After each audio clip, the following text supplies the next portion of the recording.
Hey everyone, really quick before we jump in, I'm excited to announce that the Transforming Cities podcast is now a part of the Smarter Living podcast network. Now, what this means practically is that Smarter Living is becoming your one-stop destination for the best content across the entire multifamily industry. Head on over to smarterliving.io to get on the list. On this episode, I'm speaking with Martha Bader, Director of Marketing and Programming at Arden 55 and Better Living. So far, her career in marketing is as varied as the colors in the largest box of crayons that one can find. That came straight from Martha, and I believe it. Her roles have included store openings and logistics with Old Navy, events and public relations for the Park Hyatt Hotel, and business development for a women-owned training company, among other positions. Today at Arden, though, she works to engage her teams as well as future 55 and Better residents.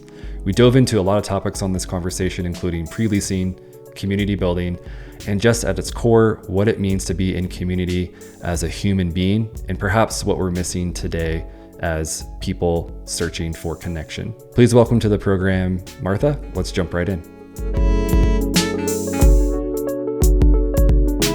Okay, Martha, here we are. Thank you so much for joining me today. Yeah, thanks so much for inviting me to be on your podcast. It's such an honor. Well, I would love to jump in right into the early years of Martha. And from my understanding, you grew up on what you'd call a tiny island of a few acres near Charlotte, North Carolina. Tell us about what that was all about. Yeah, so if you've been to Charlotte, there's a lot of development. It's definitely a transforming city. But when I was growing up there, we had 4 acres in the middle of South Charlotte.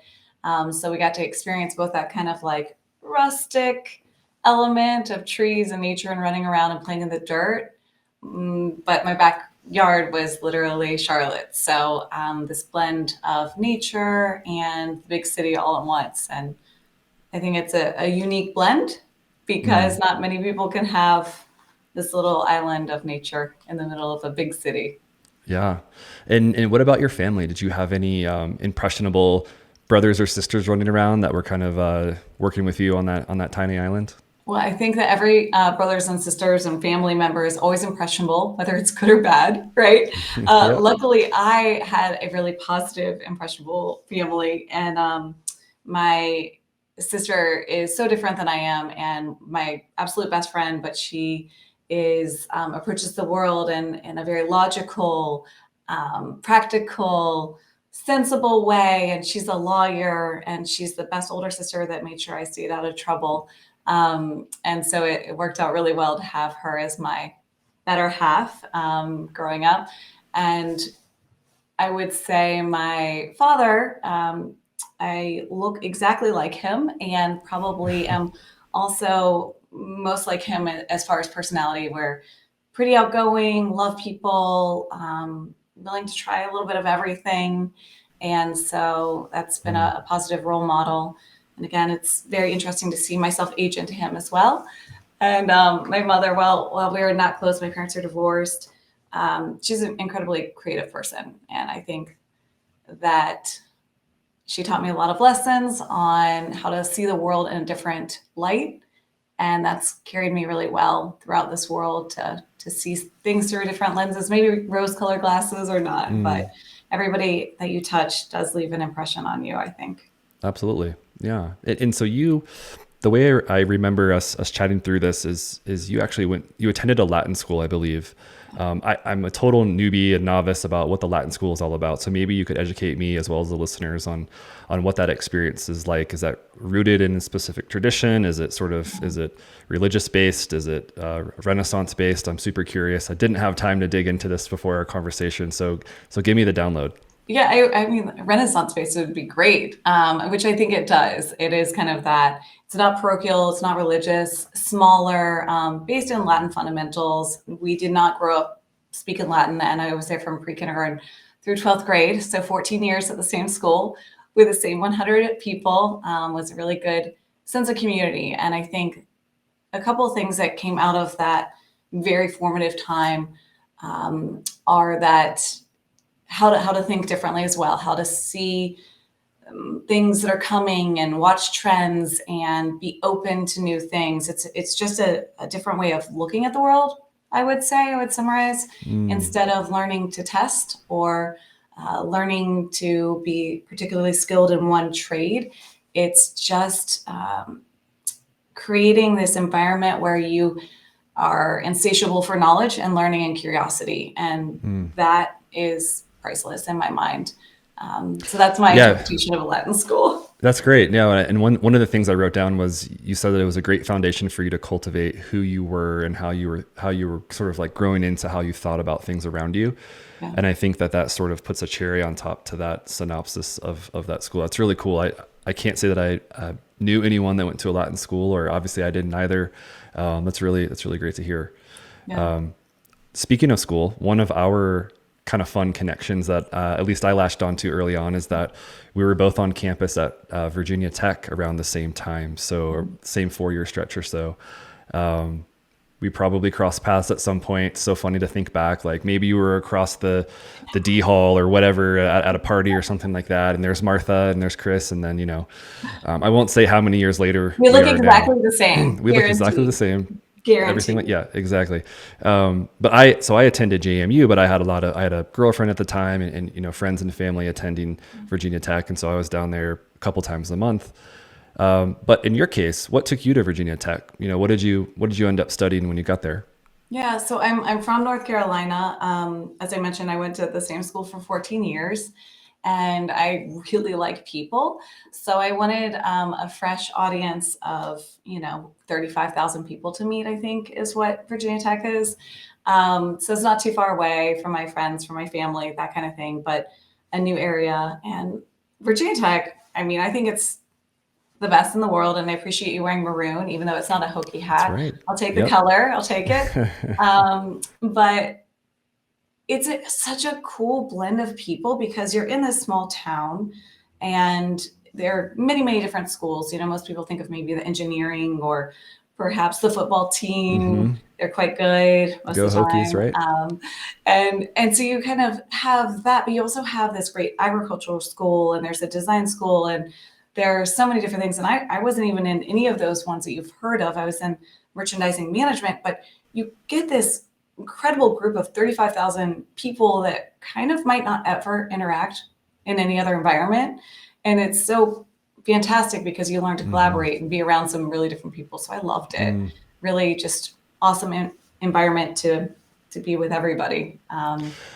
And the way that you worded it to me, I think, is you were in the soup, which I really liked because I agreed with you, between the different types of majors, the sheer number of people on campus, the different backgrounds, cultures. I mean, I think that Blacksburg ends up being a very diverse location just with all of the different students and where they come from. So with regards to your major, did that major strike you as something that was like out of the gate, leaving school, you knew you wanted to go into that? Or did you kind of arrive on scene, try a couple of things out, and then land on merchandising management, I believe? Yeah, great. It's so funny. I use the phrase "in the soup" all the time, and so you'd think I'd be like the soup aficionado or something, but it just feels so relatable because you need a lot of ingredients to have a good soup. And it makes it fun and the variety is good. And so I think it's applicable to a lot of things. So I'll probably say it another time in this podcast too, to be like, more ingredients in the soup and it gets better. And I did. I actually ended up going into Virginia Tech with the major merchandising management and had a different vision for probably what I wanted to do. And, there were a lot of people who became clothing designers, who worked for high-end boutiques, who worked for Kohl's, doing buying, doing designing different things. And my major, I did have accounting. I had marketing, advertising. I loved the psychology element, so much of that, in addition to the clothing and textiles. And why I think it was such a great major was because you do touch on everything and you see how it all integrates together. So again, making a good soup in the sense that you do have this very holistic view of business and selling things. And at the end of the day, in marketing, it's connecting a product to people. And so you have to have that basic understanding of all those things to effectively market and connect the product to people. So definitely a different outcome than I think I went in with it, but I loved it and some amazing friends there as well. Well, I think that's a great dovetail into your career journey so far. You've had a lot of unique experiences, I think, that are very they're quite varied, and they add up to sort of where you are today, which I think is kind of a fun look back at where you've been. One of the things you told me in our earlier conversations had to do with just this sort of thing that you do a lot, which is you decided to say yes and just kind of continue to say yes and kind of follow what felt right, no matter kind of the job title or what box it necessarily fit into. So walk us through what some of those early career stops were for you so far. Yeah, and I think like we talked about, and we're going to continue to talk about, is this is career advice. It's going to be very different and a different path than where each time there was something that sparked my passion about these different opportunities, and someone saw that there's potential for me in this area, and so I'm like, yeah, I'll try it, and or other things that really sparked my interest, and I was like, I want to pursue this. So in that career, even my first job out of college, I went to a career fair at Virginia Tech we were talking about, and they had free Old Navy flip-flops. And so I went to that table to get those purple $1 flip-flops. Got to They get the helped me. flip-flops. I Yeah. went to get flip-flops, and I ended up with a job. And in that job, it was logistics. So I opened up Old Navy stores and did merchandising for them, but basically watched patterns of what sold, how to move things, basically what was going on in the stores, and how to again Mm. connect the product to the people. And it was so Hmm. fun. And I think that formative time of running a $50 million store at age 22 and opening up these different stores, and that experience really helped me understand the excitement of startup worlds. I ended up a lot of those, just kind of hit the ground running, trying new things, trying to figure out systems. I always like trying to figure out systems. Ended up doing marketing and PR in DC for a high-end hotel, Park Hyatt, and then did business development for a government contractor on training and learning systems, which made me appreciate all the different learning styles that we don't really think about. And that might tie back Mm. into my experience at Charlotte Latin. Yeah. Worked for some startups in kind of the health and wellness space, which is a personal passion for mine, and then landed in a senior technology world. And that senior technology startup, which I love doing marketing there, was more or less up in my current space because I realized that specific role that there was a lot of opportunity to be more proactive. And instead of kind of enabling or layering on top to enhance one's life, how about if Mm. we peel it back a step further and look at the opportunity to completely change an adult's life? And that's kind of where Yeah. my heart went. And I worked with Greystar at the Overture and Active Adult line there. And you see how communities are so important and that you can just do amazing things in building community. And that's all we're going to talk about today. It Um, is.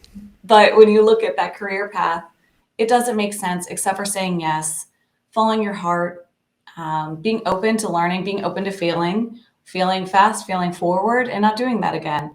And I think that's my career advice is you just don't know what's going to be there. And like I told you before, there wasn't an active adult major when I went to Virginia Tech because it's so new.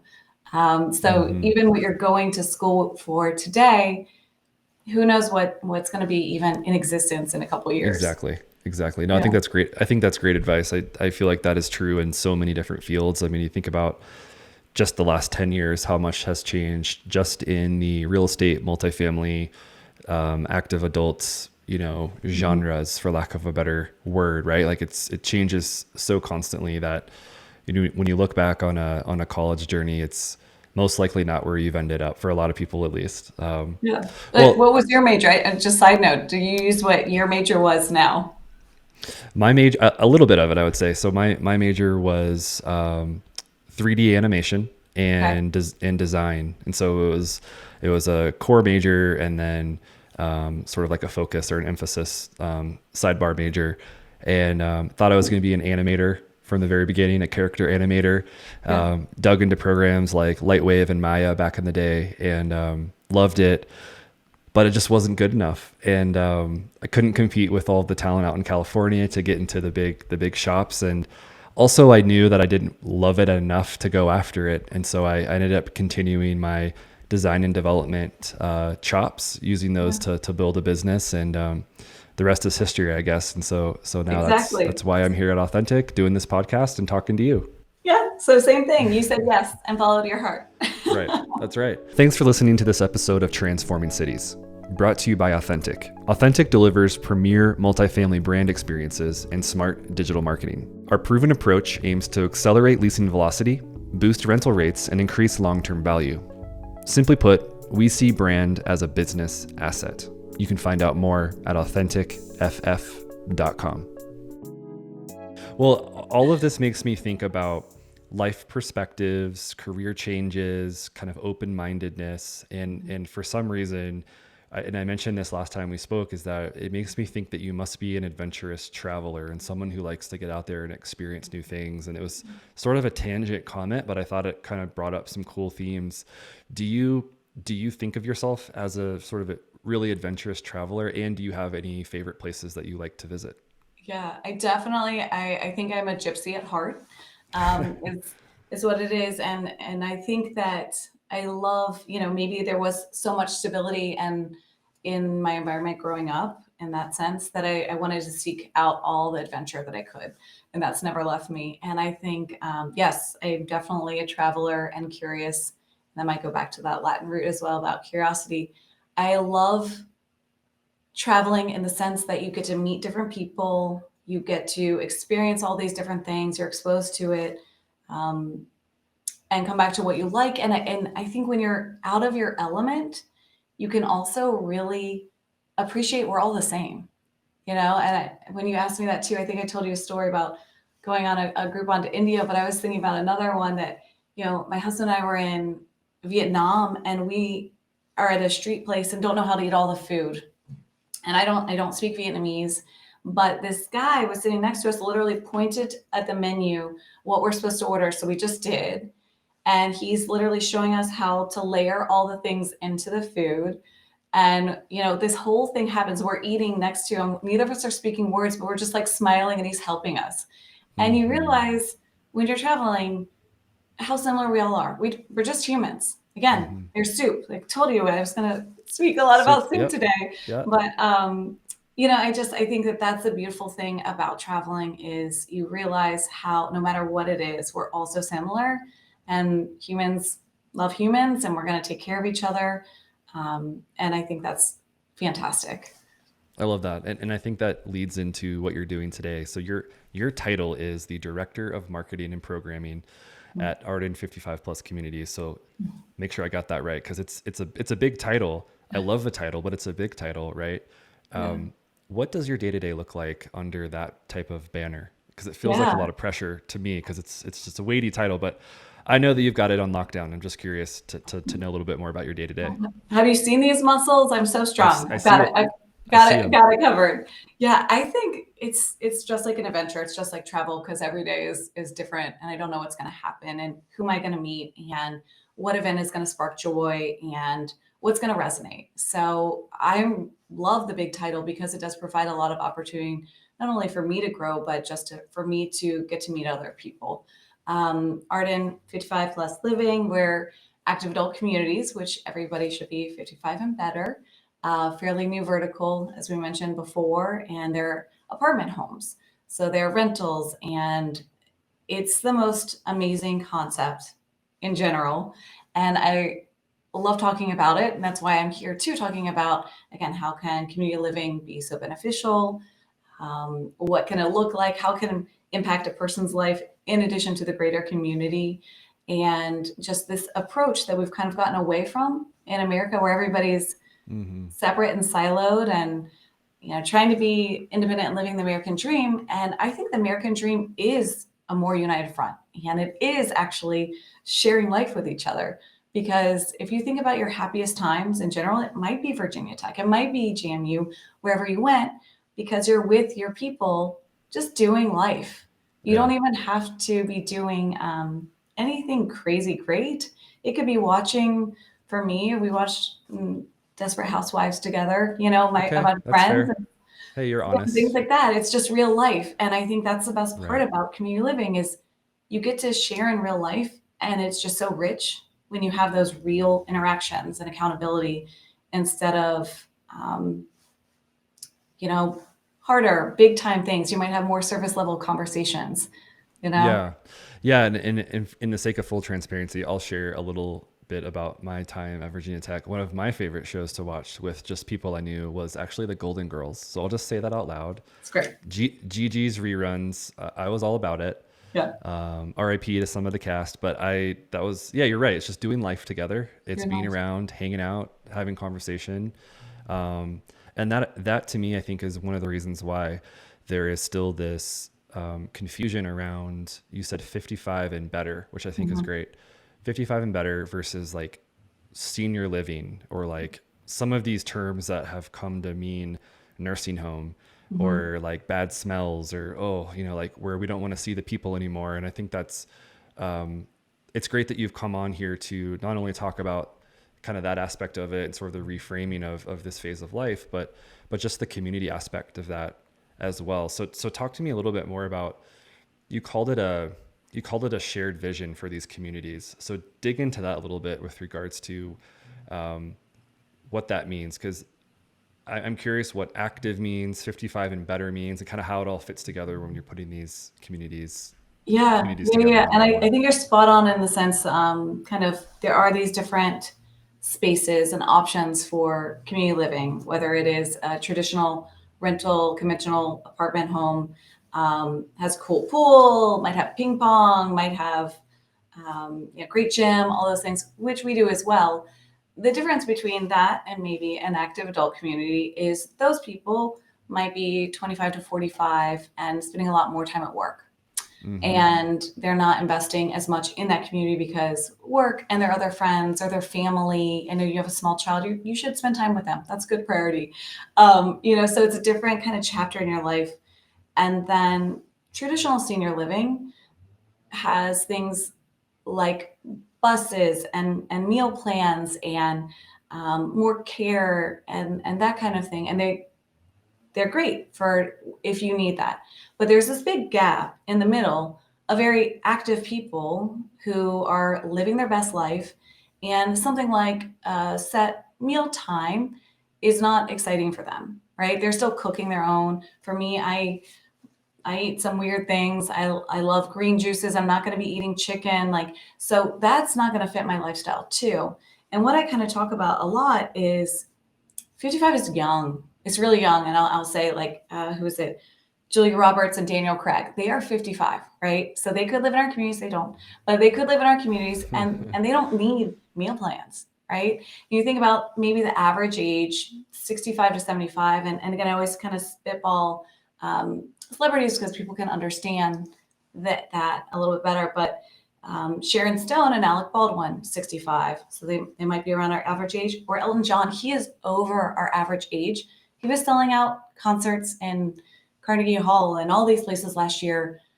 He doesn't need those things, right? He's active. Martha Stewart, 81, she's got a cooking show with Snoop Dogg, you Right. know? So just think about that. And one of the things that all of those people also have in common, not to mention they're famous, but is that they have things they're passionate about and they're doing them. So they have that purpose driven life. They're either making music, they're doing cooking shows, they're doing these things. And we want to catch all of the humans at that 55 and better age to make sure that they have that purpose to keep them young, because there's almost a switch, if you will, if you're just kind of, and now I go to dinner at 5 every Wednesday. Yeah. It's just this mental shift. Yeah, And so it's absolutely. this very exciting time to be like, there's a new option. And we're cognizant from a science, from a health factor, all these different things to make sure that we're plugging in to this and surrounding them with a lot of opportunities for socialization, like we're talking about, just living together. So they have that space, they have that community, that it's a neat space for them to kind of thrive in and do their own thing, because it's a fabulous apartment that looks just as gorgeous as the other one down the street. So you're not lacking for anything, but you have your peers. So again, it's so similar to the college that you brought up at the beginning. Yeah. I want to get back to community building, but first I want to do a quick tangent to something really funny that you shared to me when we first spoke. And I think it was the first time we actually spoke, was this idea that, or you have this perspective that life is actually like a mullet. And, I got it after you talked about it, but it took me a minute. Really kind of fun analogy. Explain to the listeners what you mean by that. And because I think it ties in really well to the work that you're doing today. Yeah, so I see life as a mullet, right? Everybody loves a mullet. Everybody loves them, right? But in my mind, your first half maybe of your life is kind of figuring out who you are, what's important, what are your values, just that, finding your essence and kind of setting yourself up for it. And mm, instead of kind of keeping up with that and keeping up with the Jones, I think the second half of life is just making it bigger, more expansive, more exciting. You know what gets you going, so you do it more. And you realize, I got one shot, I'm going to crush it. So it gets more fun, more wild, more you. And so that's when I'm like, life is a mullet. First half, you've got your business together. Second half, let's go. Yeah. Yeah. And it reminded me of the book called The Second Mountain by David Brooks, which has been recommended to me a few times, but it really has to do with the same mindset where like the front of the mullet is sort of the first mountain of life. And then you kind of go over it, you realize a few things about what's important and maybe what's less important. Yeah. And then you start climbing your second mountain and kind of having fun with it, giving back, whatever that might be, letting the hair fly out in the back for sure when it comes to that mullet haircut. The other thing that you said is that you can't only see things as like the 20 and 30-year-olds. And I think that taps into something that I think about a lot with our work at Authentic, is that, the vast majority of the work that we do is for, arguably that like 25 to 40-year-old age group, kind of these like cool, new, hip locations. And, but one of the things that you've helped me realize, with much more clarity, is that that's really only a small portion of the pie, a small portion of the picture. So if you don't mind, I would love to kind of get back to the community building and specifically the marketing aspect of your audiences in particular, because I think it's a big question, but obviously it's an important question to ask from the perspective of someone who's working with these 55 and better communities. And you started your response to me with sort of the meaning around Arden, which I thought was really cool, and it set the stage. It was like just the perfect setup for kind of diving into this part of the conversation. Yeah, so Arden, it's from the both Hebrew and Old English root, meaning great forest. And so we definitely lean into that a lot, in the sense that very intentional with that name, but it is about, we are an ecosystem. We need everybody. You need all the people. And a big thing for us is showing, 50 to 105, doing really cool things in this world. And I think I mentioned it to you before as well, in the sense that the more you see people of all ages doing fantastic things, it's easier for you to picture yourself. So, and again, other tangents. I think I talked about one of my favorite cyclists, French cyclists, who he was 105 and setting world records on bicycling. And you're like, cool, I am not even 75 and I'm setting no records on that.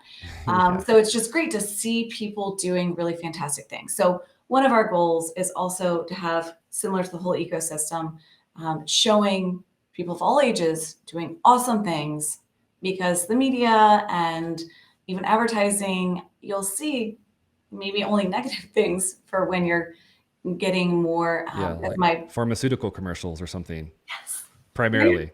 Anything. It's Yeah. crazy. With maturity, you can say that, with becoming more mature, more years under your belt, that you're not getting a good representation where that doesn't get you excited, right? But if you are talking about, oh, this 105-year-old person is creating world records, or there's a gymnast who's this. And so we're just really happy to create awareness around that. And going back to community, we're very aspirational, because we know that these things can be done. And we want to have events for people that realize let's stay young, let's stay active, let's try new things, let's be curious.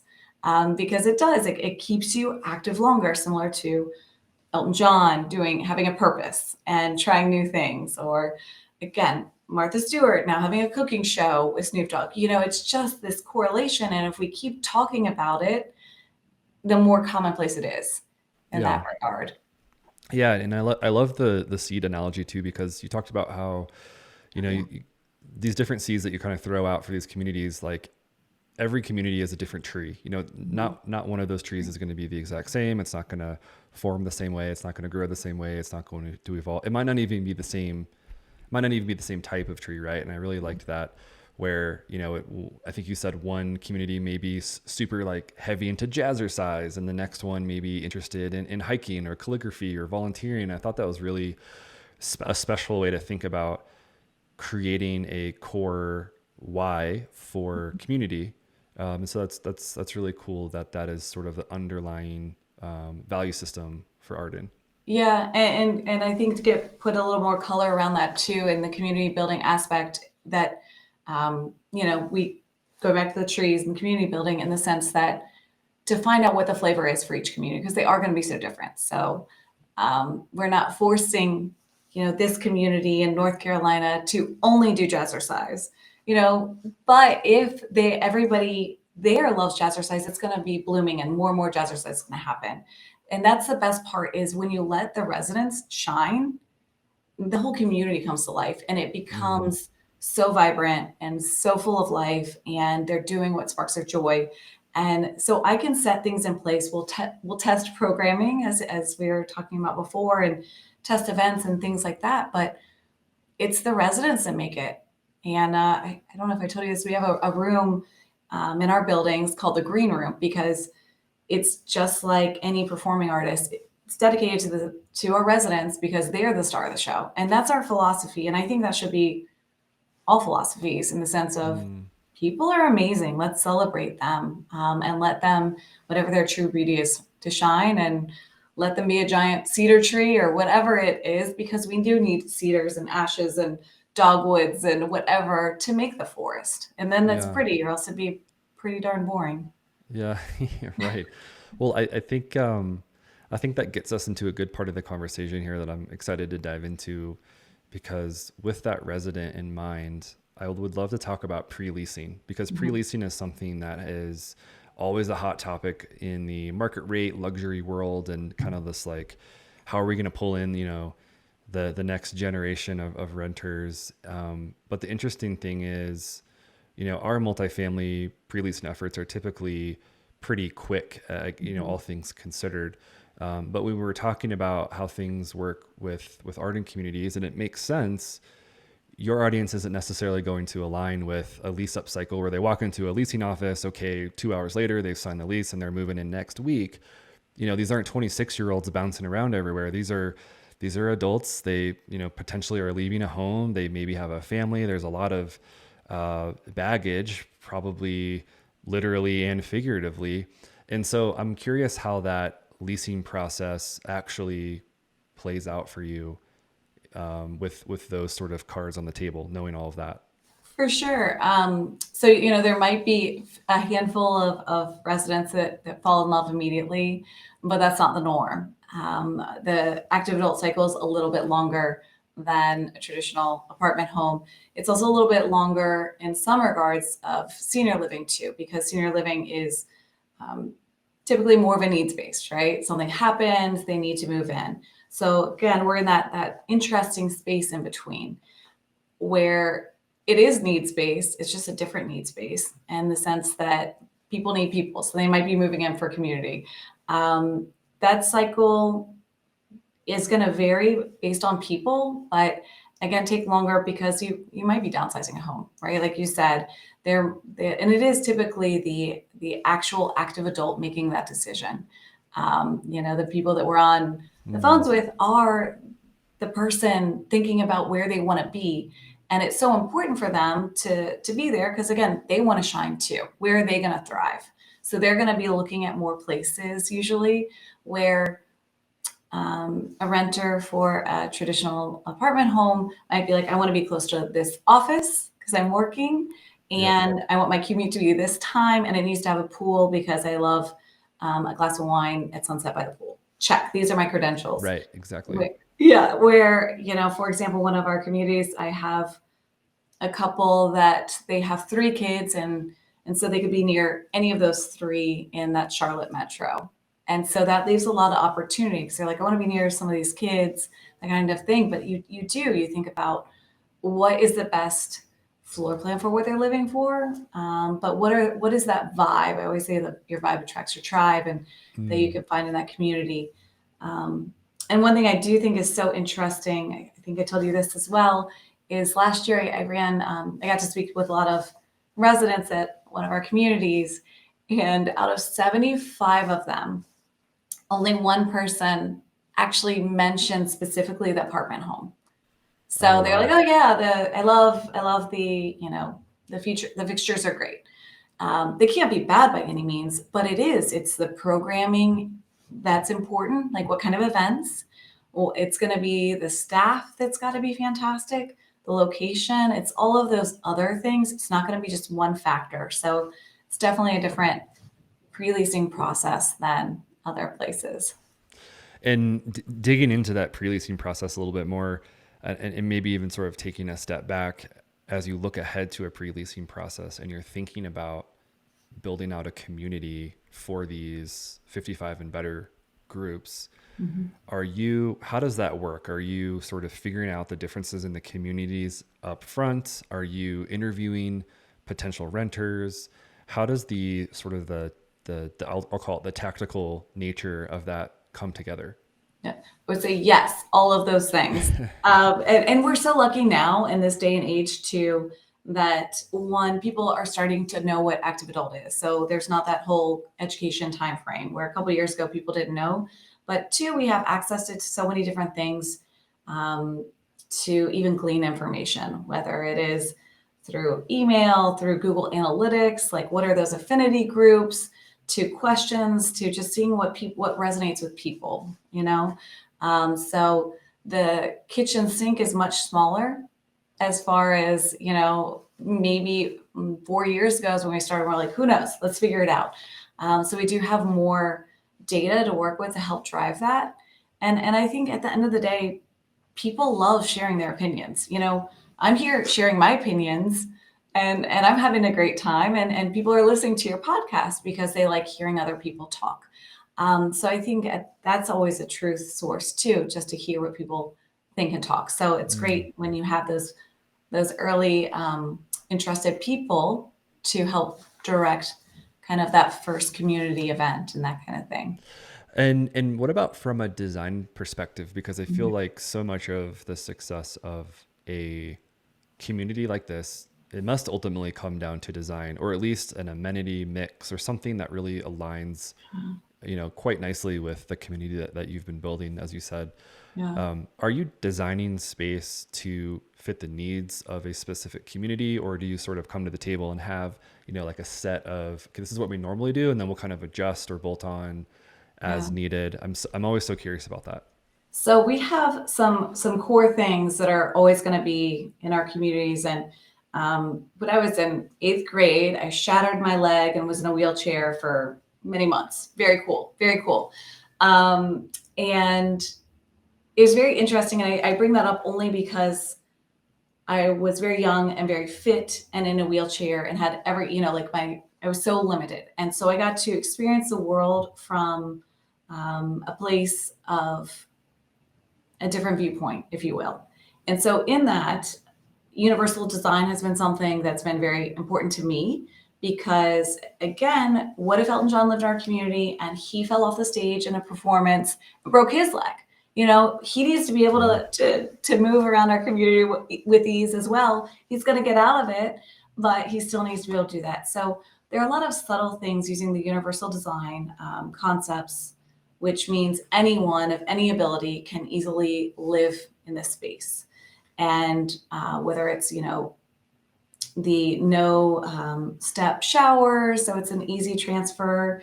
It could be wide door frames. It's all the seats are that kitchen height instead of having these bar height things. It might be isolating. Also, Hmm. I'm not that tall. So for me, that's also, it's too tall for me. It's certain things like that. So that's one thing at our Arden communities. We use universal design, comfort height toilets, which are those taller toilets. Again, I'm Yep, not I'm very familiar. tall, but super helpful when you have only one leg to use. And I was in a cast set. And so it's things like that. It's just making people's life easier. So Yeah. that's in all of our communities. But they're pretty standard. And with the spaces being flexible to be modified in the future, one thing that was really important when we were designing, again, post 2020, more outdoor space. So we have outdoor Mm. terraces, we have outdoor lounges, more space out there with the adaptable use. It could be a lounge, it could be a fire pit, it could be dining, it could be who knows. But that's really important after just what we experienced in 2020. Yeah. No, and I think that's a really great it's a big topic to shift to here as we start to wrap up, but I want to get into this big question because I think there's a lot of good stuff here that relates to what you were just referring to, and that is to say community building in general. I think at the end of the day, and I feel like you would agree with this, is less about the amenity set and the kind of the specificity of a design and more about this this need for human connection Hmm. because we're humans, Hmm. and less about amenities, less about the packages, and more about, hey, am I going to be able to connect with people that I really care about? Because I think, COVID's a great example, but I think that that's something that has slowly been architected out of our societal norms. Yeah, And I've had a totally. few guests on in the last couple of years that know a lot more about that than I do. But I think you look around and it's sort of this American dream that you've alluded to, kind of the home in the middle of nowhere. But hey, you have your land, right? Hmm. But you're architecting yourself away from togetherness, and instead you're creating this sense of loneliness. And I can't say that anyone I've talked to about this hasn't felt that. And it's of all ages too, right? Hmm. And so when I think about an era of Amazon subscriptions and curbside pickups, and I don't even need to go to the door if someone comes to the door anymore, where is it that we can meet people, connect with people, grow with people, and kind of get back to that college lifestyle that you were referring to earlier? Um, I want to know your thoughts on that. I know that's such a big, I feel like I'm monologuing a little bit, but I'm so curious to get your thoughts on it because it just seems to tie together so well your mission right now with Arden and what you're doing in those communities. Yeah, and we talk about how our spaces, our amenity spaces, are to create spontaneous interactions almost. They're kind of in the main area. So you're walking by and you're like, oh, what's going on here or there? So that does naturally happen because, I mean, we could go all day on this, but people need people. We all need people. We need to be around each other.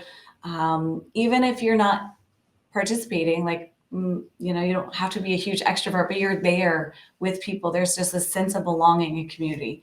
The Hmm. stat that I think we had talked about before too, it came out in 2016, is that isolation has the same negative impact on one's body as smoking 15 cigarettes a day. And this is in, the Journal of American Medicine Association report. So JAMA, science based.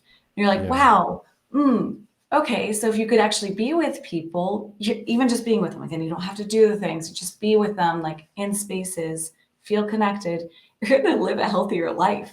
Yeah. And I mean, we saw it in COVID where isolation, it really just does some not great things to people's spirit, right? And I mean, think about when you have these little interactions with maybe a barista who remembers your coffee, like you feel good. People need people. And so for me, I think we need more of these spontaneous interactions. We need these events. We need just to be around different people trying different things to have that complete life Yeah. and to feel like you're connected to a greater purpose. And I think the definition of community is that people are around a shared experience. Yeah. And even going to college, right, we went And I had nothing in common with a ton of these people, but the shared experiences is we're all there together. And so you feel connected. And so when I see another Hokie, I'm like, oh my goodness, there's just something there. And if we take that away, that's kind of taking a huge part of your heart. Yeah. And then that ties back into the purposeful life, the purpose-led life. If you're taking away part of your heart, it's just, it all ties together, and it's such a holistic thing. But we've, even in the isolation of our homes, we've like taken away different parts. And I'm sure it's just like our soup recipe or a doctor. You're not just treating one thing, everything's connected. All those interactions are important and intentional, and it's a way thousands and thousands and thousands of years we've all been in communities. It's not until just a couple hundred years ago that we changed that. And so I think, again, active adult is going back to what has worked for thousands of years across every country in community living. You have your own space, but you're with people doing life and having fun. Yeah. No, absolutely. And that reminds me of a speech I saw this year where the speaker was using these sort of waistline fences as analogies. He had 3 of them on stage with him. He had sort of one on either side and one behind him. And then he kind of had a speaker's podium in front of him. And when he started the sort of the analogy and the conversation around this, he had the fences really far away, kind of like far away off to the sides and behind him. And as he started talking about sort of like isolation and loneliness and choices and cutting people out of your life and choosing not to respond and not reaching out to that person or whatever it is, he would slowly bring those fences in around him. And by the end of the point he was making, the fences were right up against his legs and like right up against his heels.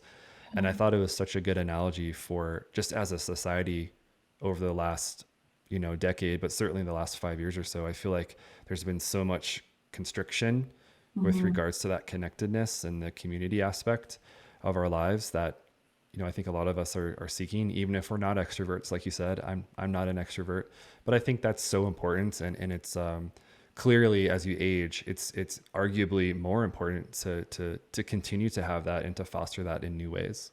Yeah. And I live in my community that I live here in Raleigh, North Carolina is beyond special in so many ways, and old homes fairly closely built together. Everybody has a front porch, and you get to see everyone, and that's fantastic. And there are no garages, and that's fantastic because you park on the street, you wave, you see your neighbors, and you kind of know what's going on. So you can be like, hey, how can I help, or this. But similar to Arden, where there are less boundaries, more occasion to meet people and see people, and don't have to be best friends, but at least, you're part of something bigger.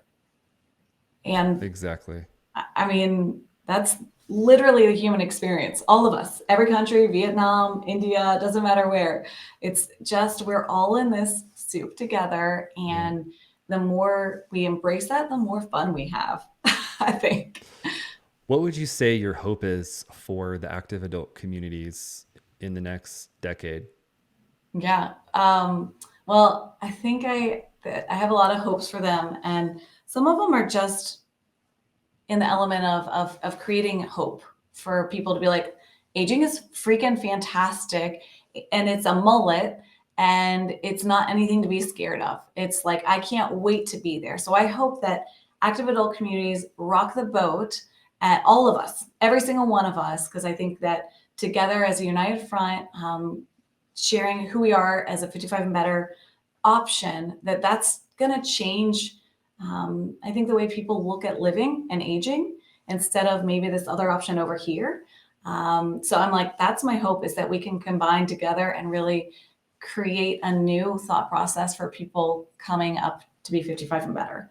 So that's one of them. Two, that again, we can just kind of build communities and change the fact, instead of the American dream isn't alone, it is being in a community. I think that would be fantastic to be like, this is where happiness is, and you can be your own person, you can do your own thing, but you can be a part of something greater. So I think it's just kind of going backwards as we go forwards. Yeah.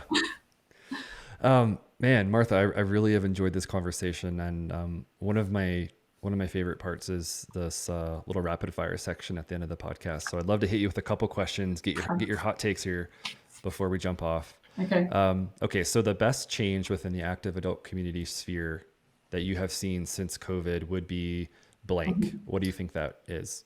Yeah, for sure that people actually know about us, because Okay.